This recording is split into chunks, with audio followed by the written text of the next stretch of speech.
오늘은 신구약 중간사 세 번째 시간입니다. 마카비 혁명과 하스몬 왕조 주전 165년에서 63년. 안티오커스 4세가 헬라화 정책으로 악정을 펴자 유대인들은 이 정책에 따라야 할 것인지 저항해야 할 것인지 고민하게 됩니다. 앞에서도 언급했듯이 헬라 사상을 조금씩 받아들이며 수용했던 이들이 있었는데 이들을 사두개인이라고 부릅니다. 수용과 타협으로 현실에 대처한 이들에게는 일정 권력이 주어졌습니다. 이 사두개인들과는 반대로 헬레니즘을 절대 받아들일 수 없다고 결심한 사람들이 있었는데 이들을 하시딤이라고 부릅니다.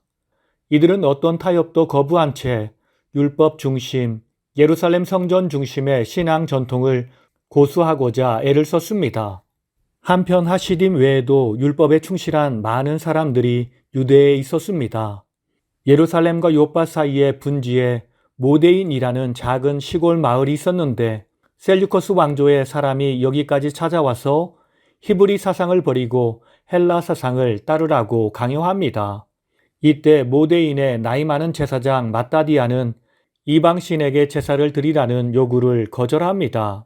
그런데 셀류커스 왕조 관리의 강요에 못 이겨 다른 유대인이 마따디아를 대신해 자신이 나서 이방 제단에 제사를 드리려고 하자 마따디아는 그 유대인과 왕의 관리 그리고 함께 있던 병사들을 죽입니다. 이 일을 계기로 모데인의 노 제사장이었던 마따디아와 그의 5 아들 그리고 그들을 따르는 사람들이 산으로 도망가서 그때부터 게릴라전을 펼치기 시작합니다. 그들에게 점점 많은 사람들이 모여 강한 저항군을 이루었고 하시딤도 그들과 연합했습니다. 마따디아는 그 무리들을 이끌고 인근의 작은 도시와 마을들을 급습하여 우상과 이방 제단들을 헐어버리고 아이들에게는 할례를 행하였으며 무너졌던 회당을 재건하고 사람들이 모세의 율법을 지킬 수 있도록 도와줍니다. 약 1년 후 마따디아가 죽자 그의 셋째 아들 유다에게 지휘권이 넘어갑니다. 마카비, 망치질하는 자라는 별명을 가진 유다가 이끄는 무리들은 왕성한 사기와 뛰어난 게릴라 전법으로 연전연승을 거두면서 점점 큰 군대를 이루게 됩니다. 이를 진압하기 위해 셀류커스의 리시아스라는 장군이 대군을 이끌고 유대로 들어옵니다. 그런데 그때 다른 곳에서 전쟁을 치르던 안티오커스 4세가 죽자 리시아스는 유다와 긴급히 협정을 체결하게 됩니다. 그 협상 내용은 예루살렘 성전은 청결하게 되어 원래의 목적대로 사용될 것이며 유대인들은 100% 종교의 자유를 누리게 되리라는 것이었습니다. 예루살렘에 입성한 마카비 무리들은 성전을 회복한 이 날을 축제일로 정하고 매년 기념하여 지키었는데 이 날이 바로 수전절, 하누카절입니다. 이렇게 유다 마카비가 무력 투쟁과 대타협 끝에 예루살렘을 정화했습니다. 이때 하시딤들은 그들의 목표를 이루었다고 판단하고 더 이상 전쟁을 하지 않기 위해 유다 마카비를 떠나 그들의 독립적인 조직으로 돌아갔습니다. 그러나 유다 마카비는 유대의 완전한 독립을 위해 투쟁을 계속했습니다. 유다 마카비 이후 요한 그리고 시몬이 유다 마카비를 계승합니다. 그리고 시몬의 아들 요한 힐카누스 때 하스몬 왕조를 시작합니다. 하스몬 왕조 시대란 일반적으로 둘째 아들 시몬이 군사령관과 대제사장직을 겸직하며 유대의 실질적인 최고 통치자가 된 주전 142년 이후로부터 주전 63년 로마에 의해 예루살렘이 점령당하기까지 약 80년간 마카비 가문의 유다 통치 기간을 가리킵니다. 유다는 주전 586년 바벨론에게 멸망당한 이후 처음으로 독립을 하게 되었습니다. 첫 번째 시몬 주전 142년에서 134년. 마카비 형제의 마지막 인물인 시몬은 자신이 여리고의 사령관으로 임명한 사위 아부보스에 의해 주전 135년 모반을 당해 죽게 됩니다. 두 번째 요한 힐카누스 주전 135년에서 104년. 시몬의 뒤를 이어 시몬의 장남인 힐카누스가 유대의 최고 통치자이며 대제사장이 되었습니다. 힐카누스는 팔레스틴 지역에 대한 영향력을 다시 회복하려는 셀류커스 왕조의 마지막 공격을 물리치고 유대의 통치 영역을 급속히 확대해 나갔습니다. 힐카누스는 이미 헬라화되었던 시리아의 속주인 사마리아와 이두메 지역을 정복하여 그 주민들을 강제로 유대교로 개종시켰습니다. 유대는 힐카누스 때에 이르러 가장 정치적인 자유를 누렸을 뿐만 아니라 경제적으로도 부유한 국가가 될 수 있었습니다. 특히 힐카누스는 주화를 발행하여 자신의 이름을 새겨 넣은 최초의 군주가 되었습니다. 하지만 이러한 힐카누스의 유대 통치는 시간이 갈수록 경건한 유대인들의 불만을 사게 되었습니다. 정치적이고 경제적인 이익을 중요시하는 힐카누스의 정책은 율법을 바르게 준수하려는 종교적 문제는 등한시했습니다.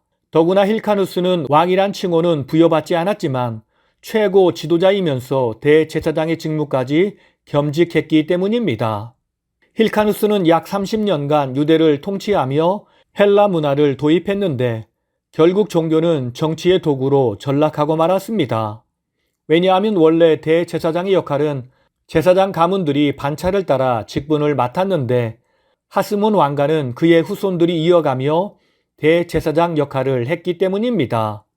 그런데 힐카누스의 이런 정책을 지지하는 무리들이 있었으니 바로 사두개파 사람들이었습니다. 결국 유대는 마카비 가문의 통치 기간이 계속되면서 그 통치에 찬성하는 사두개파와 반대하는 바리새파 사람들 간에 첨예한 대립이 생겨나게 되었습니다. 이때 바리새파 사람들이 율법주의를 주장하면서도 형식주의로 흐르게 되자 사람이 없는 광야 같은 곳에 종교적 공동체를 건설하여 금욕주의와 경건운동을 주장하는 사람들이 생겼는데 이들이 에세네파 사람들입니다. 그런데 점차 유대 내부에서 당파 싸움이 고개를 들기 시작합니다. 하스몬 왕조의 알렉산더 얀네오가 왕으로 있던 시절 사두개파와 바리새파의 불화가 절정에 이르게 된 한 사건이 일어납니다. 하스몬 왕조의 얀네오는 무자비하고 잔인했던 왕으로 친헬라적이었기 때문에 사두개인들의 지지를 받기는 했습니다. 그런데 얀네오는 왕이 되면서 자기 형의 아내였던 알렉산드라 살로메와 결혼을 하고 왕의 자리와 동시에 대제사장의 자리에 올랐던 것입니다. 이것은 율법에 어긋난 일이었습니다. 때문에 유대 백성은 왕이자 동시에 대제사장인 얀네오가 장막절에 나타나자 장막절을 축하하기 위해 들고 있던 올리브 나뭇가지를 얀네오에게 던졌습니다. 얀네오는 곧 군사를 동원해 난동을 진압하면서 무방비 상태에 있던 수백 명의 백성을 그 자리에서 학살해버립니다. 얀네오의 불경함과 폭정을 더 이상 두고 볼 수 없다고 느낀 바리새파들은 결국 시리아 왕에게 도움을 요청하기로 합니다. 그런데 정작 시리아 군대가 실제로 내려오기 시작하자 이러다가 사두개인들을 몰아내는 것은 성공할지 몰라도 혹시 또다시 나라를 점령당할지 모른다는 생각을 하게 된 바리새파들은 사두개인들과 다시 협력하여 시리아 군대를 몰아냅니다. 하지만 이런 바리새파에게 앙심을 품은 얀네오와 사두개파는 바리새파 지도자 800명을 색출하여 잔인하게 십자가에 매달아 처형합니다. 이로 인해 바리새파와 사두개파 사이에는 뿌리 깊은 불신의 골이 깊어지게 되고 더 이상의 타협은 불가능하게 되었습니다. 주전 76년 알렉산더 얀네오는 죽음을 앞두고 아내인 알렉산드라 살로메에게 통치권을 물려주면서 자신의 삶을 후회하며 바리새파 사람들과 화해할 것을 유언했습니다. 알렉산드라 살로메는 남편의 충고에 따라 바리새파와 우호적인 관계를 만들고 성공적으로 국가를 통치합니다. 하지만 바리새파의 득세에 불만을 가진 사두개인들은 여왕의 둘째 아들 아리스토블로스 2세와 손을 잡고 여왕의 후계자인 장남 힐카누스 2세를 견제합니다. 이렇게 시작된 힐카누스 2세와 아리스토블로스 2세의 왕권 다툼의 중재를 위해 로마가 팔레스타인으로 몰려왔습니다. 바로 이때부터 유대에 대한 로마의 간섭과 지배가 시작되는 것입니다. 다 함께 기도하시겠습니다. 우리에게 진리를 주시어 악을 분별하게 하시고 악과 싸워 나갈 수 있는 힘과 용기와 지혜를 주신 주님 감사드립니다. 우리가 주님을 위해 최선을 다해 악과 싸워 나가게 하옵소서.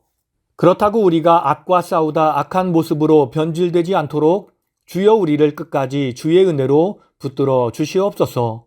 주님께서 우리에게 주신 처음 마음과 첫사랑을 잊지 않게 하시고 그 사랑으로 주와 동행하는 우리 모두가 되게 하옵소서. 항상 우리를 붙들어 주시는 예수님의 이름으로 기도드립니다. 아멘.